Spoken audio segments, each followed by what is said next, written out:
સારી ત્વચા માટે સારી ત્વચા સાંભળની દિનચર્યા હોવી ખૂબ જ મહત્વપૂર્ણ છે। તે જ સમયે જ્યારે ત્વચા સાંભળવાની વાત આવે છે ત્યારે સીરમનો ઉલ્લેખ સૌપ્રથમ થાય છે। ત્વચા સાંભળના રૂટીનમાં સીરમ એક આવશ્યક ઉત્પાદન એટલે પ્રોડક્ટ બની ગયું છે, પરંતુ એ ઊભો થાય છે કે ચહેરા પર કયું સીરમ લગાવવું જોઈએ। આજકાલ બજારમાં ઘણા પ્રકારના સીરમ ઉપલબ્ધ છે, જેમ કે vitamin C, retinol, salicylic acid વગેરે। આવી સ્થિતિમાં આમાંથી કયા સીરમ લગાવવાથી ચહેરા પર કેવી અસર પડે છે?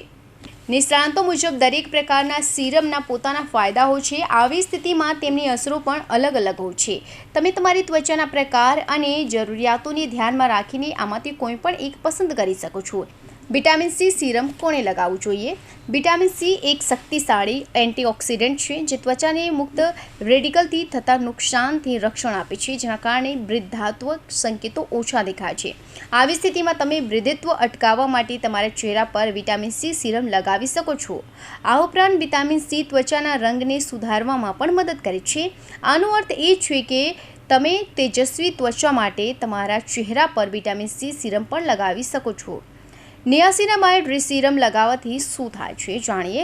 ત્વચા નિષ્ણાંતોના મતે ચહેરા પર ટેનિંગ, કાળા ડાઘ અને ફ્રિંકલ્સના કિસ્સામાં નિયાસિનામાઇડ સીરમનો ઉપયોગ ફાયદાકારક સાબિત થઈ શકે છે।